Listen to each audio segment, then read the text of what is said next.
Coríntios, capítulo 8. Vamos ler o que diz aí, 2 Coríntios, capítulo 8, versículo 1 ao 15. Você está pronto para ouvir o que Deus tem para falar com você nesta noite? Amém. Ele vai falar. Agora, irmãos, queremos que vocês tomem conhecimento da graça que Deus concedeu às igrejas da Macedônia.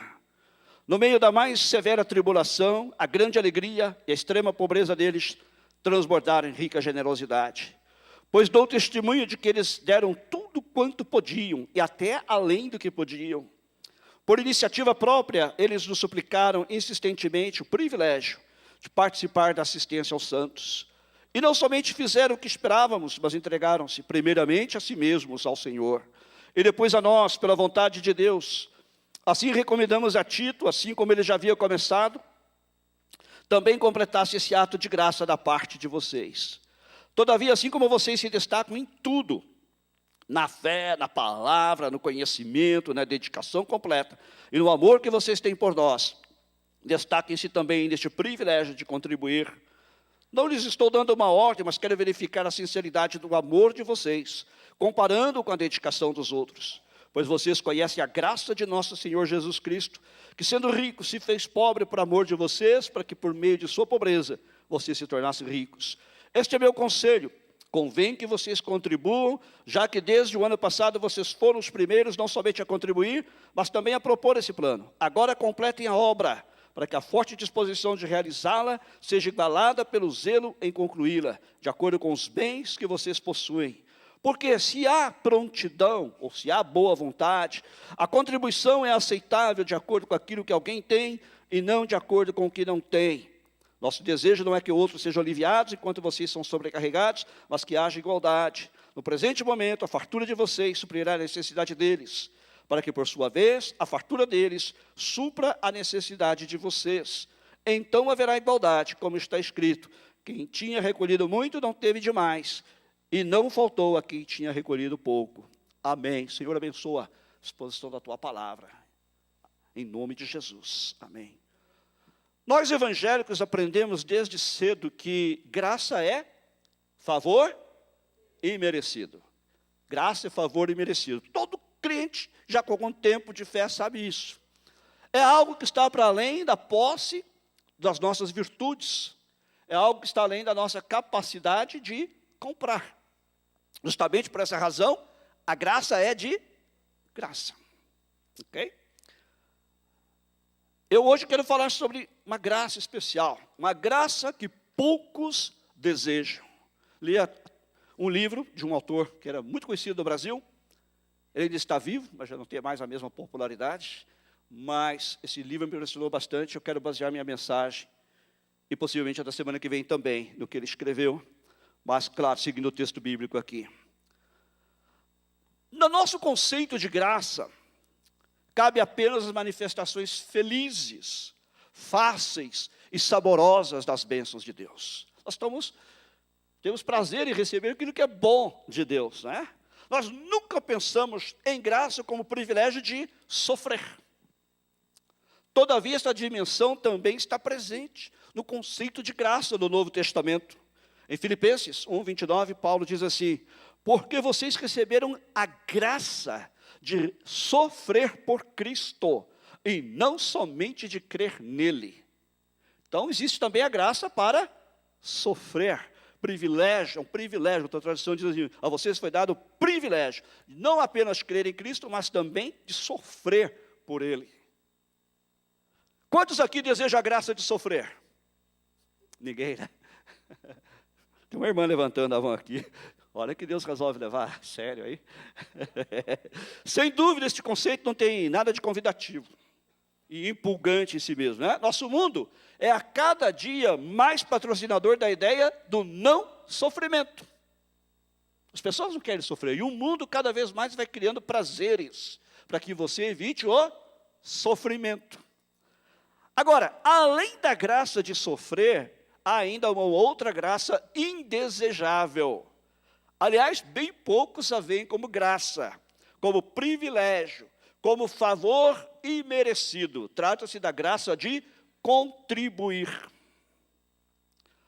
Percebe-se a contribuição como graça, mais do que em qualquer outra ocasião, quando Paulo faz conhecer a igreja de Corinto, no texto que nós acabamos de ler, a atitude generosa e pródiga de amor que permearam o gesto da igreja de Macedônia, ou da Macedônia, quando esta igreja se solidarizou com a igreja, com a comunidade cristã da Judeia, que passava um gravíssimo período de pobreza e fome, enviando a esta igreja da Judeia, ainda que sem condições ideais para tal, uma oferta de amor. Os irmãos da Macedônia não se sentiam dignos de contribuir, de participar da obra de Deus. Por isso eles pediam que essa possibilidade fosse criada para eles, ainda que numa expressão de graça, de favor imerecido. Veja aí, versículos 1 e 2, Paulo diz aos Coríntios: agora, irmãos, queremos que vocês tomem conhecimento da graça que Deus concedeu às igrejas da Macedônia. No meio da mais severa tribulação, a grande alegria e a extrema pobreza deles transbordaram em rica generosidade. Deus então concedeu a eles a graça de contribuir, ainda que sendo uma igreja pobre, com uma outra igreja que estava passando momentos muito difíceis, onde os irmãos estavam experimentando pobreza e fome. O apóstolo Paulo prossegue dizendo que era tão grande a consciência que tomava os irmãos macedônios, de que contribuir era um favor imerecido, que eles suplicaram, versículo 4, com insistência, a graça de participarem dessa assistência aos santos. Eles pediram a graça de poderem contribuir naquela situação.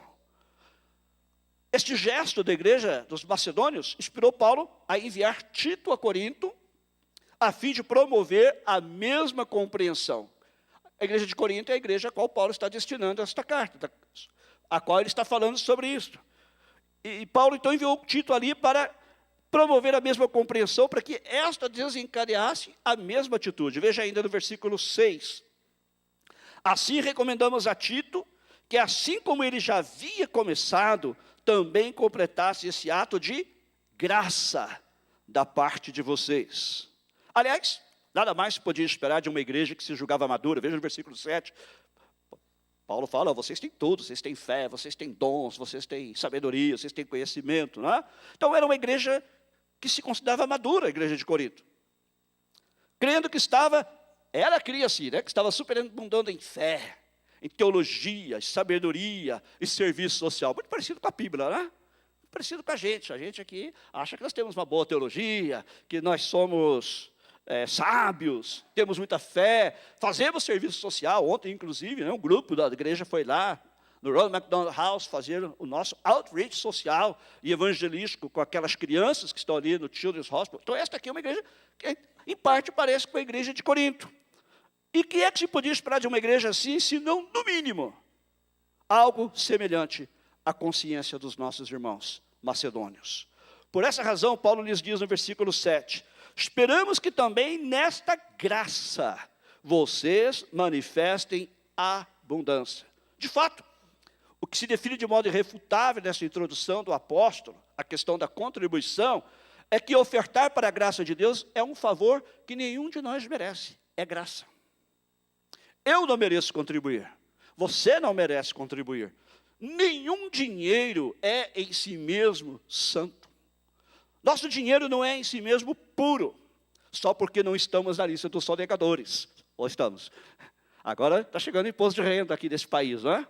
Alguns de vocês já devem ter recebido suas cartas do trabalho, da igreja, lugares onde vocês contribuíram para declarar o imposto de renda. O nosso dinheiro não é santo só porque nós não somos sonegadores, não é? Ou por termos nossos compromissos pagos em dia. Eu pago as minhas contas em dia, então o meu dinheiro é santo. Não. Jesus chamou os tesouros deste mundo de tesouros da injustiça. Por isso, nossa contribuição é uma concessão de Deus. E concessão é graça. A santidade absoluta de Deus, se fosse praticada sobre nós, não nos permitiria nem contribuir. Mas na sua graça, Deus santifica o nosso dinheiro, quando a grande motivação que nos leva a adquiri-lo é poder viver com dignidade e promover a causa do reino de Deus. Se não for essa a motivação secreta do nosso coração, a nossa contribuição não passará de uma abominação, numa atitude semelhante àquela que motivou a oferta de Caim, que foi rejeitada por Deus. Nossa oferta ao Senhor não é, na verdade, não é de fato uma oferta a Deus, é antes de tudo uma oferta de Deus a nós. Quem oferta a Deus, oferta a si mesmo. Na medida em que quem der antes de ser uma graça de nós outros, na medida que nós damos antes de ser uma graça para nós mesmos, é uma graça de Deus a nós. E antes de ser uma graça de nós a outros, é também uma graça de Deus a nós. Então, se alguém se comove a dar, humilde e alegremente, é porque já foi tocado pela graça de Deus. O apóstolo Paulo diz assim em Filipenses 2,13, porque Deus é o que efetua em vocês, tanto querer como o realizar.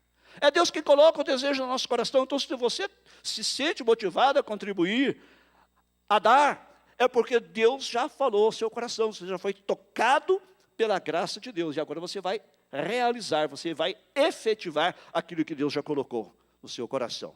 Mas quantos querem esta graça? Quantos querem esta graça? Você a quer? Você quer? Você deseja a bênção de contribuir? Receber é fácil, né? Todo mundo quer a bênção de receber, mas você deseja a bênção de contribuir? De devolver o que é de Deus, na direção da causa de Deus? Se você é membro desta igreja, você sabe, esta é uma igreja que investe em, como eu já disse antes, missões, evangelismo, serviço social, abençoa a comunidade brasileira nesta cidade. Você conhece esta igreja, não preciso falar sobre ela. Mas você está disposto, você deseja devolver o que é de Deus, porque é dele.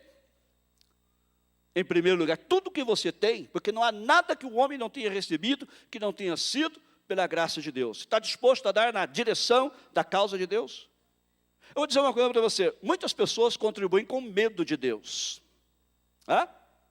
Tem medo, então eu vou contribuir, porque senão posso sofrer, receber uma maldição, alguma coisa, Deus vai me privar de uma bênção. Outras pessoas fazem isso como uma barganha com Deus.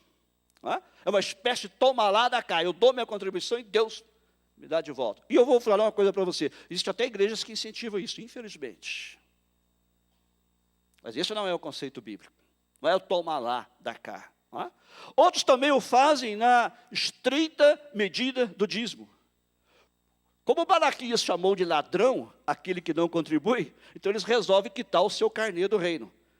Eles veem o dízimo como se fosse o carnê do baú da felicidade. Quem lembra? Ele existe. Quem chegou do Brasil recentemente? Ele existe, né? Então, a pessoa pega aquele carnezinho e tem que ir quitando, né? Para no final, quem sabe vai receber lá o prêmiozinho, né? Tal. E muita gente olha a sua contribuição assim. E muitos crentes dão o seu dízimo assim. Ele como se estivesse quitando o carnê do reino de Deus. Só trocou o baú pelo reino. Todavia, essas pessoas fazem isto com a mesma obrigatoriedade, com o mesmo sentido de obrigatoriedade, com o qual pagam a conta de luz, a água ou o aluguel. Seu coração não é movido pelo temor do Senhor. Eles não se sentem comovidos pela graça. Eles não percebem que não teriam direito a meter a mão no bolso para dar a uma tão santa causa. Você deseja a graça de contribuir? Quem se deixa motivar a contribuir pelos mesmos sentimentos daqueles que liquidam uma conta no SPC, ele existe também, né? Ou aqui nos Estados Unidos é por causa do credit score, né? Pastor Miguel? É o credit score, é o credit score bureaus, né? Quem vê assim, eu tenho que quitar para que eu não fique com o meu nome sujo no SPC de Deus.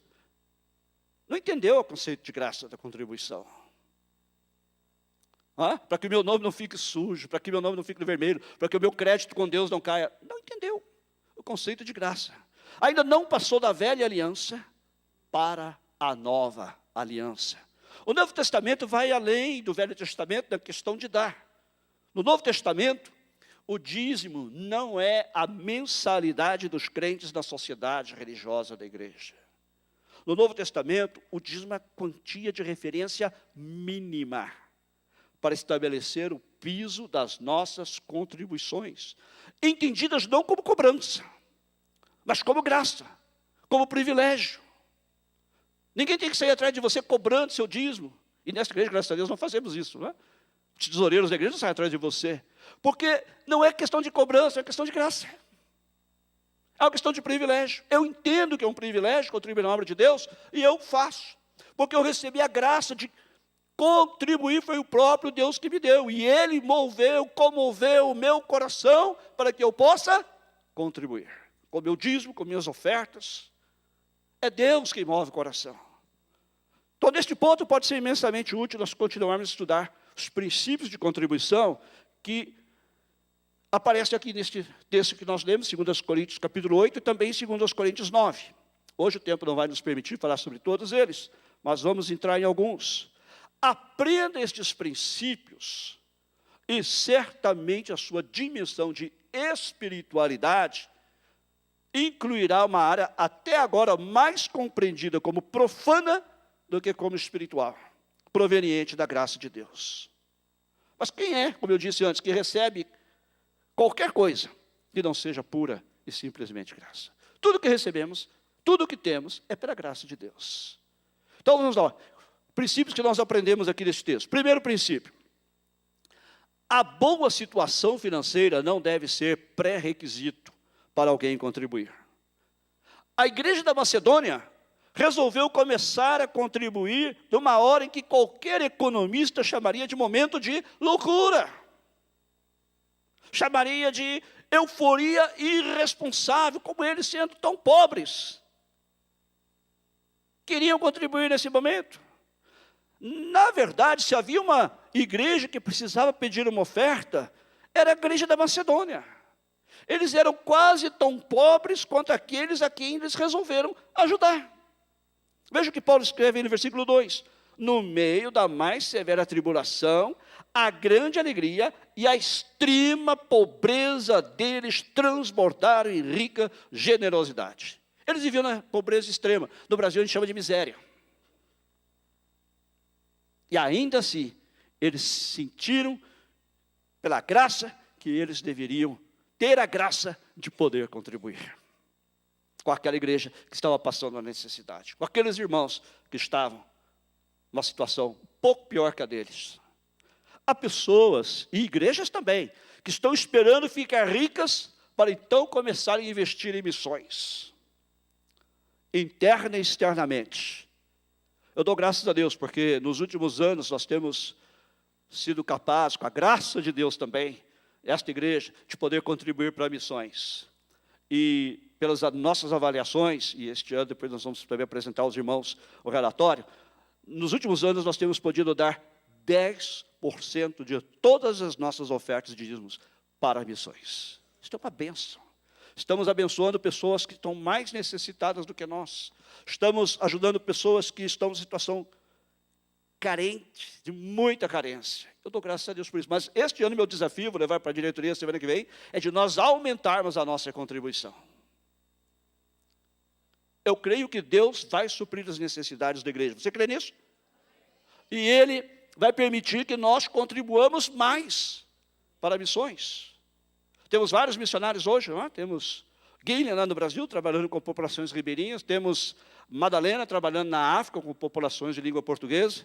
E temos outros ministérios aos quais ajudamos, em algumas partes do mundo, no México também. E eu creio que nós podemos fazer mais. Talvez se olharmos humanamente apenas, vamos dizer, irmão, nós não temos condições de fazer mais do que já estamos fazendo. Porque também ajudamos pessoas aqui dos Estados Unidos, ajudamos famílias, ajudamos pessoas que às vezes não têm o suficiente sequer para comer. Mas eu creio que a graça vai nos capacitar a fazer isto. A graça vai nos capacitar a fazer isso. Nós vamos fazer como igreja. Nós não estamos na mesma situação da igreja da Macedônia, mas nós vamos fazer como esta igreja.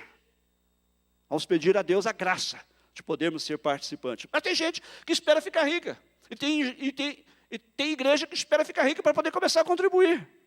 Eu vou dizer uma coisa para você, se você esperar ficar rico, pode tirar o cavalinho da chuva, porque você nunca vai contribuir. Hã? Há outros que se desculpam a sua falta de interesse na graça de contribuir, alegando a situação financeira do país. Talvez lá no Brasil esteja numa crise, mas aqui não está em crise. Aqui não está em crise. Não é? Há também alguns que só se movem na direção da contribuição se ouvirem uma história de necessidade e carência. Então eles ouvem uma história que toca muito o coração, e aí então eles contribuem. Essa não é a motivação correta para você contribuir. A experiência também nos mostra, cada vez mais claro, que quanto mais rica uma pessoa se torna, preste atenção nisso, quanto mais rica uma pessoa se torna, menos ela dá. Proporcionalmente ao que ela possui e ao que ela poderia. A contrapartida também é verdadeira. Em geral, quanto mais pobre a pessoa é, mais desproporcional é a sua oferta. Ou seja, ela dá proporcionalmente mais. Isso acontece porque, na maioria das vezes, a riqueza material é inversamente proporcional à riqueza da graça no coração. Os que menos têm, mais dependem dos favores divinos. De novo, Paulo diz aqui, a extrema pobreza deles transbordou em rica generosidade. Sendo tão pobres, eles foram ricamente generosos. A alguns essa afirmação pode parecer excessivamente forte, né? Ainda que eu não tenha dito que é sempre assim que acontece. Mas na maioria das vezes, é assim que essas coisas se desenvolvem no coração humano. Mas para aqueles que possam ter alguma dúvida, vale reler o que Jesus disse, ao comparar ricos e pobres no ato de dar. Vamos agora a Marcos, capítulo 12, desse que eu pedi que você deixasse sua Bíblia aberta. Marcos, capítulo 12, a partir do versículo 41.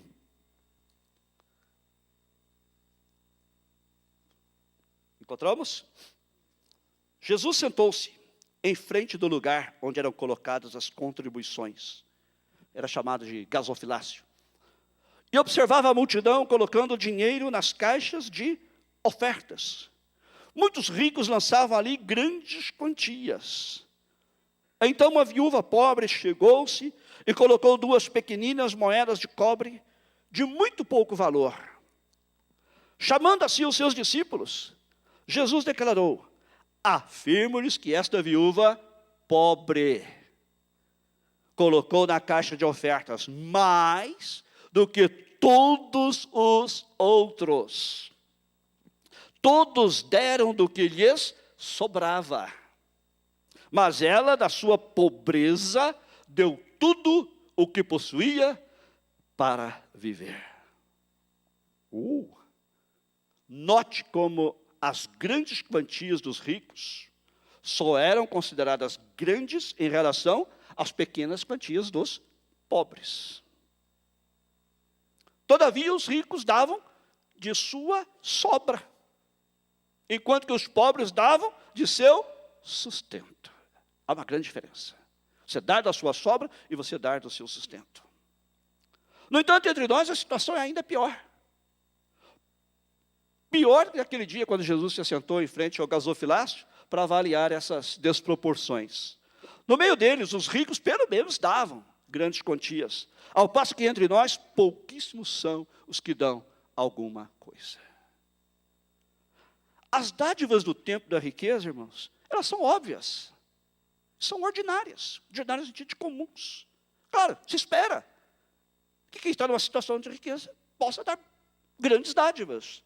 Mas as dádivas do tempo da pobreza são expressões extraordinárias de fé e amor. A pessoa que dá é porque ela tem fé e ela tem amor. Há uma grande diferença. Voltando ao enunciado de nosso primeiro princípio, né? O primeiro princípio é este. A boa situação financeira não deve ser pré-requisito para alguém contribuir. Então eu devo dizer a você, não espere pagar todas as contas. Fica rico, bem empregado, ou formado para começar a contribuir. Faça a partir de hoje, ainda que as circunstâncias não sejam favoráveis. Somente os que cantam como Abacuque, preste atenção, não sei se você já leu o livro do profeta Abacuque, era um tempo de grande crise. Somente os que cantam como Abacuque, um hino na tormenta, na crise, na hora da dificuldade, podem contribuir, mesmo em meio à escassez. Ele disse assim, ainda que a figueira não floresça, ainda que não haja fruto na vide, ainda que o produto da oliveira minta e os campos não produzam mantimento, ainda que as ovelhas da malhada sejam arrebatadas e nos currais não haja vacas, ainda que a vaca vá para o brejo, como se diz lá em Minas Gerais, ainda que dê tudo errado, ainda que nada dê certo, todavia, diz ele, todavia, eu me alegrarei no Senhor, exultarei no Deus da minha salvação. Isto é fé. Isto é fé. Ter fé quando tudo vai bem é muito fácil. Isto é fé. Quando todas as coisas parecem ir mal, mas eu me glorio em Deus. Eu reconheço a graça de Deus. Eu creio, irmãos, que a hora ideal para se investir na obra de Deus é justamente no tempo da adversidade. Quando nós começamos esta igreja em 2001, em Culver City, tem alguém aqui que era daquela época? Alguns que estão lá em cima trabalhando, né? Vários ministérios de igreja. Muita gente não acreditava que essa igreja iria dar certo. Muita gente não acreditava. E foi uma igreja que passou por muitos momentos de ebulição. Porém, Deus nos sustentou. Por isso eu posso dizer, como pastor desta igreja, esta igreja leva 17 anos. E agora para 19, mês que vem. Este mês, na verdade. Desculpa, 18 anos. 2001, né? 18 está na adolescência. Temos muito para caminhar. Mas passamos. Mas a nossa oração é a oração de Abacuque. Ainda que aconteça isso. Houve uma época que essa igreja ficou quase vazia, porque veio uma crise tremenda aqui nos Estados Unidos, quase todo mundo foi embora. Você se lembra, Marta? Vocês talvez se lembram também. Tá? Porque as coisas ficaram tão ruins, a crise demorou a atingir a Califórnia, mas quando atingiu, muita gente foi embora para o Brasil. O Brasil estava melhor que aqui, por incrível que pareça. Outros foram para a Flórida, Geórgia, etc. E nunca mais voltaram. Mas Deus é fiel. É nesta hora que a gente canta o cântico de Abacuque. Ainda que tal coisa aconteça. Ainda que as coisas não vão bem, irmã Roberta. Eu, todavia, me alegrarei no Senhor, meu Salvador. Amém?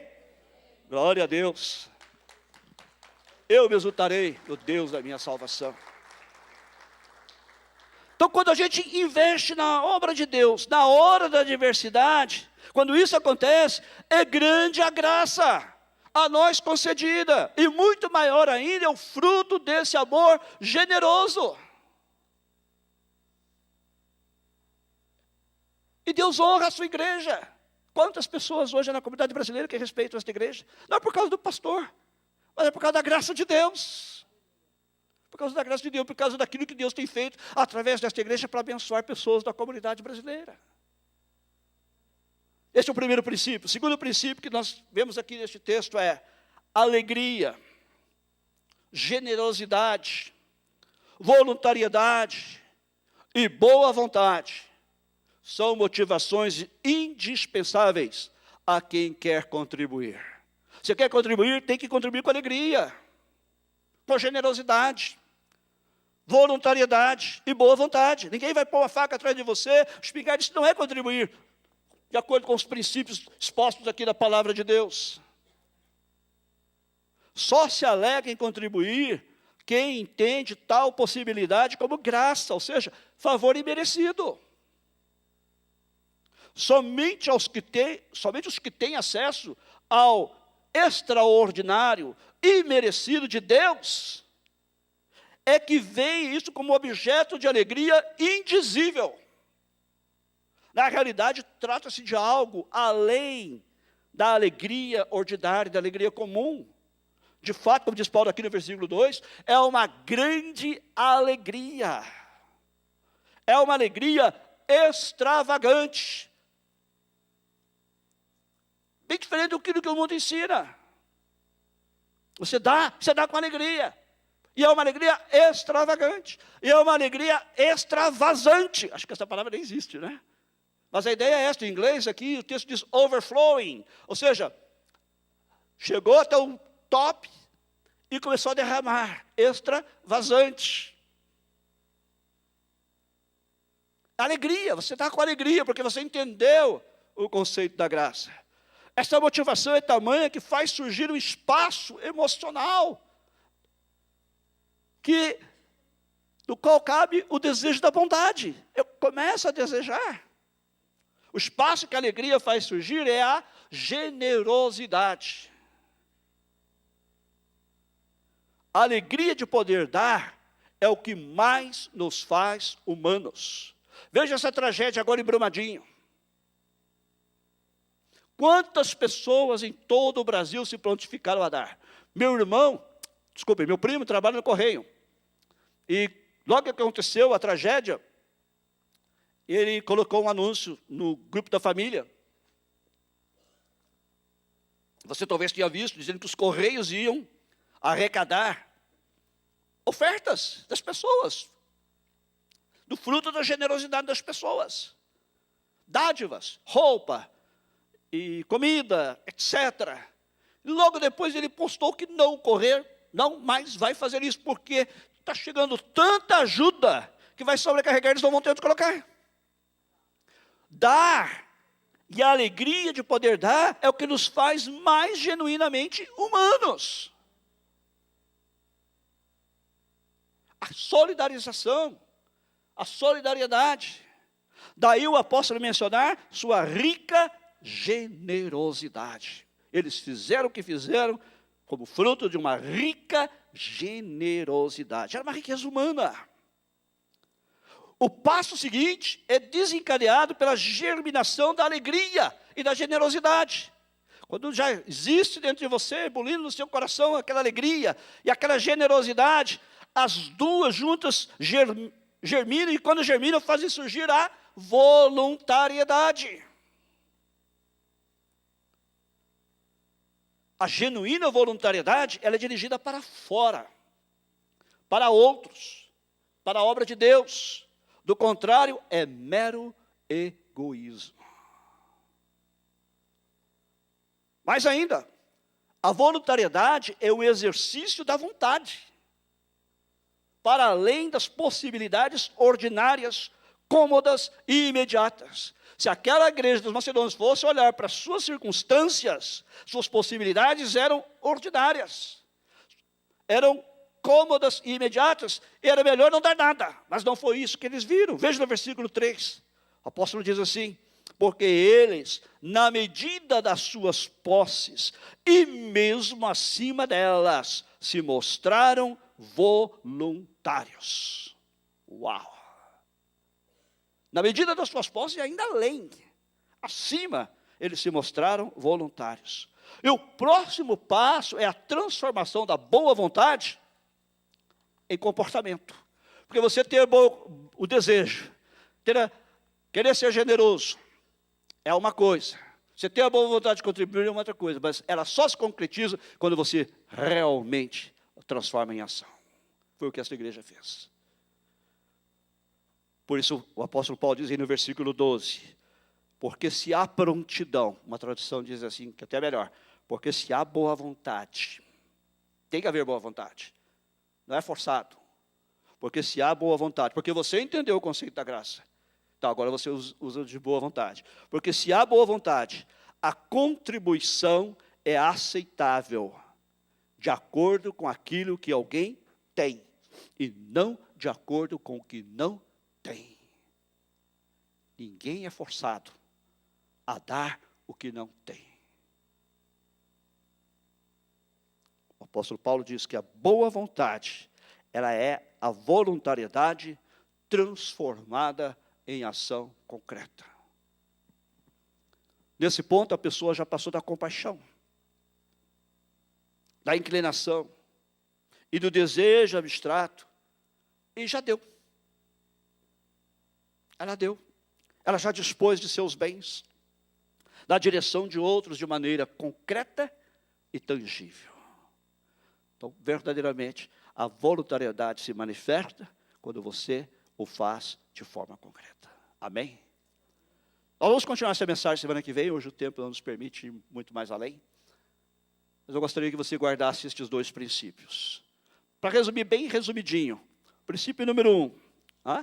Não espere ficar rico. Não espere ter muito. Não espere ter um bom emprego. Não espere se formar. Ou isso ou aquilo, para você começar a contribuir. Contribua na adversidade. Contribua na sua circunstância atual. E o segundo princípio, também de maneira bem simples. A alegria, a generosidade, a voluntariedade, a boa vontade são motivações indispensáveis a quem quer contribuir. E Paulo fecha isso com chave de ouro. Abra aí sua Bíblia, 2 Coríntios 9, 7. É um texto que eu sempre cito aqui na nossa igreja. Quem achou, diga amém. Tem pouca gente ainda, né? 2 Coríntios 9, 7. Ele termina dizendo assim: cada um dê conforme determinou em seu coração. A boa vontade, a generosidade. Não com pesar ou por obrigatoriedade. Ninguém é obrigado. E não tem que fazer por pesar ou por constrangimento. Me constrangeram a dar. Não. Pois Deus ama a quem dá com alegria. Vamos repetir? Deus ama a quem dá com alegria. Amém. Incline a sua cabeça. Vamos orar. Todos, vamos inclinar as cabeças. Sem música. Só a igreja. Senhor, a Tua palavra nos dá aqui lições preciosas sobre contribuição como graça. Muitos de nós nunca tínhamos pensado nesse conceito. Eu mesmo nunca tinha pensado antes, Senhor. E esta é uma graça que poucos desejam. Sei que às vezes nós relutamos em dar. Às vezes nós medimos a Tua graça baseado naquilo que nós recebemos. E não tanto naquilo que nós damos. Mas aqui a Tua palavra nos ensina claramente que existe também graça, que é favor imerecido, como privilégio de sofrer, e também graça como privilégio de contribuir. Uma graça da qual nós normalmente não pensamos assim. Como eu disse, muitos dão por obrigatoriedade, dão como se estivesse quitando um carnê. Mas a Tua palavra é clara, que nós devemos dar a partir da boa vontade dos nossos corações. E devemos dar com alegria, com generosidade. Devemos dar, Senhor, de boa vontade. E permitir, Senhor, também que não fiquemos apenas nessas emoções, mas concretizemos a nossa alegria, a nossa generosidade e boa vontade em voluntariedade no ato de dar. Cada um de nós, Senhor, possa compreender as dimensões da Tua graça. Que cada um de nós possamos consultar o nosso coração e ver se já fomos comovidos por Ti. Porque Tu és o que opera em nós, tanto querer como efetuar. Para que assim possamos contribuir para a Tua obra. Para que assim possamos contribuir também para com aqueles necessitados, a quem a Tua igreja tem estendido a mão para ajudar, para abençoar. Para que assim, Senhor, nós o façamos, não na medida estreita do dízimo, mas muito além, na visão do Novo Testamento, a visão de Jesus, de dar não do que nos sobra, mas de dar do nosso sustento. Para Ti, para a Tua causa e para a assistência aos necessitados. Assim, Senhor, toca cada coração aqui nesta noite. E que nós o possamos fazer voluntariamente. Em nome de Jesus. Amém. Continue com